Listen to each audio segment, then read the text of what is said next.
What's good with the YouTube? You already know Big Flocka with a convict's perspective, and I'm gonna smash, dash, and slide on through a little bit of energy. Please hit the like, subscribe, comment, do all those things to help support this channel, and hit that bell notification for future fire content. So as you can tell by the title and thumbnail, man, we're gonna get to it. Will the Nortenos and Surenos ever unite? Now, I've been thinking about this topic for some time, and I didn't want to give you some recycled version of what someone else said or some rubberish bullshit. I wanted to give you guys something that clearly comes from a full comprehension of what the ideologies are supposed to be for the Norteño movement. And it's hard for me to sit there and establish that there could be some type of unification amongst the two groups as long as those titles are still there. And I've said that over and over again. As long as there's titles that associate people with the North and South, that's going to be a hard one to sell. At the same token, organizations like the NF and MA, they're going to have a hard time trying to give up control of the things that they've obtained, right? Who's going to run this area? Who's going to have distribution rights? Who's going to be have the right to tax? All that stuff, because the NFS basically became just a replica of the MA. You know, the teachings that people were taught in the beginning about the cause and struggle about for the people, the sacrifices, what an Soldado was making it for, had nothing to do with the organizational goals. They were like two different entities. And so you always have to put into play that the main one, the NF, whole goal is always going to be money. And therefore, you're going to have to look at what's in their best interest. Now, as long as they still have this separation, but a coexistence, it works to their favor. You know, they can still control a lot of territories. Northern California is still going to be ran by majority Norteños, and they're going to have to kind of accept that there's Surenos there. And to me, having the upstate Surenos up in Northern California is what's going to make that there's no unification amongst the two groups. I really doubt it will ever happen. Now, the coexisting part is what's been working today. They're showing respect. They're working out together sometimes. They're busting down together. You know, they're having spreads. All the stuff that was going on when I was locked up is still going on, but on a little higher scale of things, because they're out there on the mainland now. And there's less threats from the opposition, the traditional opposition. The threats now have become those that are inactive, those that are in SNY yards. Those are the number one enemy for both these groups now. Now, the big thing to look at is this. Have there been any cowardice dealings within any of these groups? Have either of these organizations had leadership sold their people out? That's going to be key to this, because, like I said, if that hasn't happened, right, and everybody has followed in accordance to their bylaws, no cowardice dealing. See, people always forget the dealing part and some of the bonds and some parts of the Constitution. It's not talking about you can't deal with the oppositions. It's talking about cowardice dealings. Whereas, okay, you could hit one of our own, or we're going to hit one of our own for you guys because of this and that, because it's favorable to us.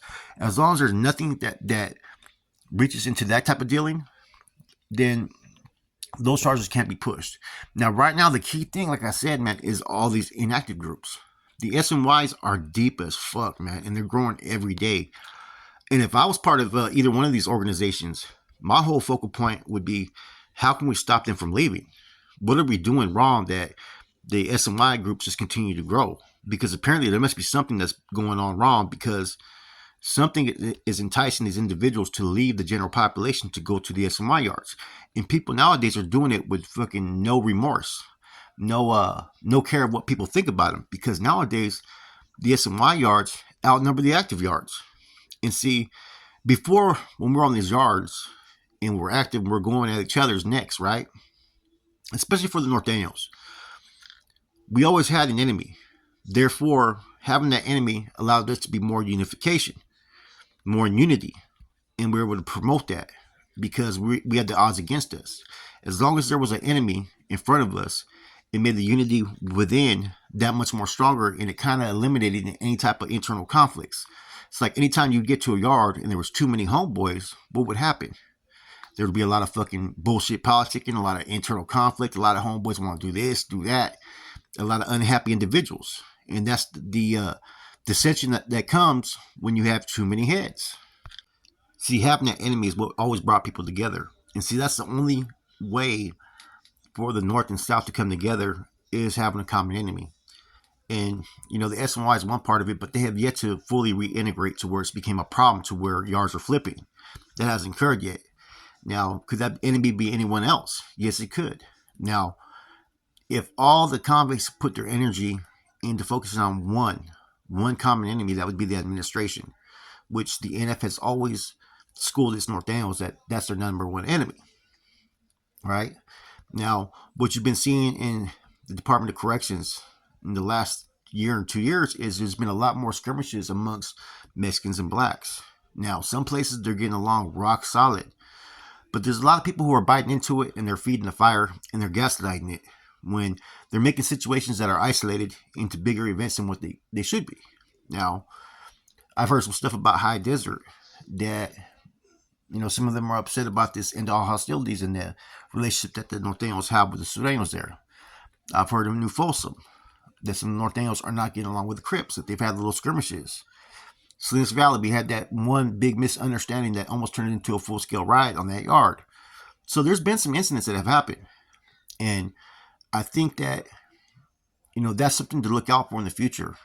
That if it becomes a race thing and it's not a gang thing, you could always have groups that unite. And you're seeing a lot more of that, as far as incidents that are race-related as opposed to gang-related. And that means more people are unifying as they're attaching themselves to their race on every yard, whether you're white, black, or Mexican. Now, the one group you don't hear too much about because they're not as deep is basically the Woods. The Woods aren't as deep as other groups. It's mostly all blacks and Mexican on these yards. So they pretty much have not been in the picture as far as any of these incidents. Now, where do I see this going? Do I see there going to be conflict amongst black and brown? I hope not. Now, just because there's been a few incidents that have occurred does not mean it's going to be a statewide where, the blacks and Mexicans are going to continuously get off, because they know more than we do behind the walls that there's a lot of people that are hoping that. There's a lot of people who want to influence that. So let's not try to create something that's not there just based upon the fact of some people want to run their mouth and, cause problems. But it has been something that's been brought to my attention, Now, as long as there's labels, Norteño, Sureño, it's going to always be hard because you're going to always have one side or one person who thinks they're better because they're from this area, they represent this. Now, looking at over there to Southern California, they're having a hard enough time bringing all their gangs under one bandana as far as having unity without violence amongst these gangs. Now, I think to them, they don't really care about that because it's just like they've lived all these years. And eventually people go to prison, it gives them more foot soldiers behind the wall.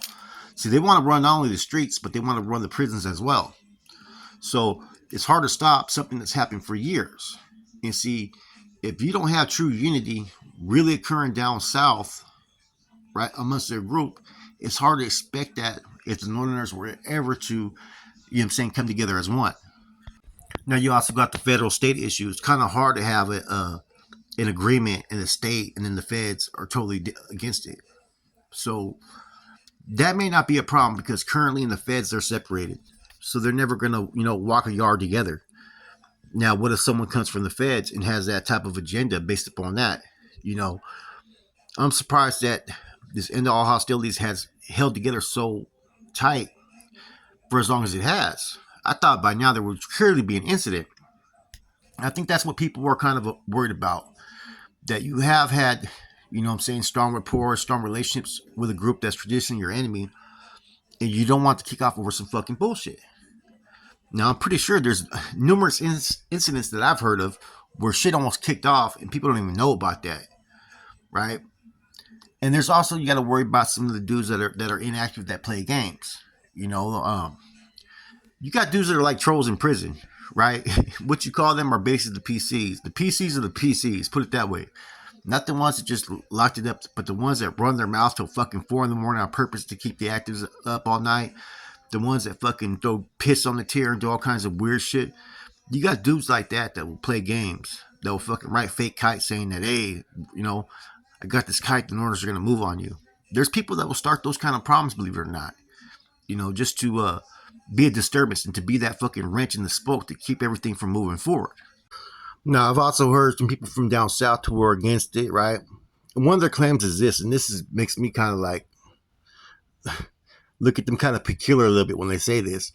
Well, it would be disrespectful to the homies from upstate.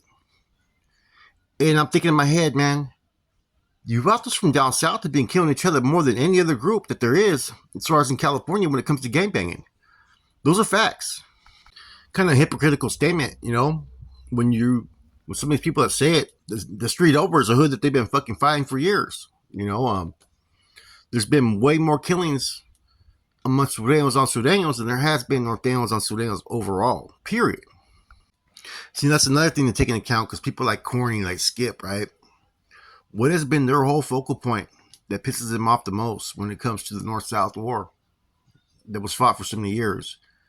They were tired of seeing Sureño Varios, start to be established up north when there's, He even said in a couple filters, there's no hoods down south. If we try to do that now, they would exterminate us. That's why I've been saying over and over again, the only way to ever become unified under one bandana, one push, would be to get rid of those titles. Now, the only other thing I can see that could really hold this from ever becoming true, right? Ego. Motherfucking ego. Motherfuckers feeling that they're bowing down. Motherfuckers feel that they're giving in. Ego will destroy a motherfucker. It'll make people make decisions that are based upon what their ego says instead of common sense. Now, there's filters have gone out, believe it or not, from down south, requesting to stop the blue on blue crime and basically try to stop the war going on up north amongst Nortenos and Surenos. And they said that some of these SMY groups are becoming too strong and they're getting too deep. And that some of even these MC clubs, motorcycle clubs, are recruiting some of each group's dropouts or degenerates. And they refer to the Mongols. I actually seen a kite of communications that was going amongst two individuals that were, of status and rank that were discussing this. So that's, like I said, man, that's the whole selling point. Now, a lot of people always say that, if the North or South unite, they'll take over the whole system. And I'm going to sit there and say this. See, that's the difference. So the Norteño cause was never supposed to be about being bullies or about power or about any of that stuff or about control. And from a distance from the things I'm seeing, that's what's starting to occur. Some of the thinking that and ideologies that the MA have, the NF and Norteños are starting to grasp because of this, different type of agenda that each side is pushing. The NF now is more about money, power, and control, right? It's now coming together, those same type of behaviors and characteristics and, like I said, goals come into play. Yes, it definitely will be a force to be reckoned with, of course, right? But I'll tell you right now, another group that has a lot of individuals in the prison system who also stand against oppression and abuse. And that's all the black gangs, man. If this was to occur to where the blacks start seeing it viewed as a threat, I guarantee you're going to see a whole different type of game plan from some of the African brothers, man, from the blacks. They're going to start being more unified. They're going to start doing things a little bit different, security cautions, and put protocols in place to go to war. Straight up. If they start to see a group that thinks that they're going to run through everybody on these yards, it's not, like I said, people think that it's going to make them stronger. Yes, it will make them stronger, but it also will force other groups to react to such. I'm telling you that right now. And that's what you're kind of seeing in some instances is that, think about it, the whites for years were more of a close, party to the Sureños. That relationship isn't like it used to be now. Same thing with the African brothers. You know what I'm saying? The relationship is no longer there. And so that's my whole thing, that if this was to happen, I mean, these groups will have to do things a little bit different. See, the Norteños used to program the way that they did. The security, the information, the counts, all the stuff that they did that some people said, oh, those Norteños, they program with discipline. They have a hard program. Well, that's because we're outnumbered everywhere we go. So now you put them in a position to where they're in the majority. You're going to start to see changes by other groups. Things that other groups traditionally used to not do as much, now you're going to start seeing them do more and more. Because that would be a big threat to see the Baisas, the Nortenos, and Surenos all under one bandana. That would be something like, man, people used to talk about it all the time. They said, man, if we were united, what would happen? And naturally, a lot of people assume straight up, this is what people say, we'd run that shit. Not necessarily. I think that they'd be stronger in a lot of prisons, right? And I think the majority of prisons, they probably would have established strongholds to where they're running it. But I think there'll be a few where the resistance, there's definitely some warriors, man, that will go the distance, man. And like I said, man, these are just what ifs. Do I think this will ever happen? Probably not.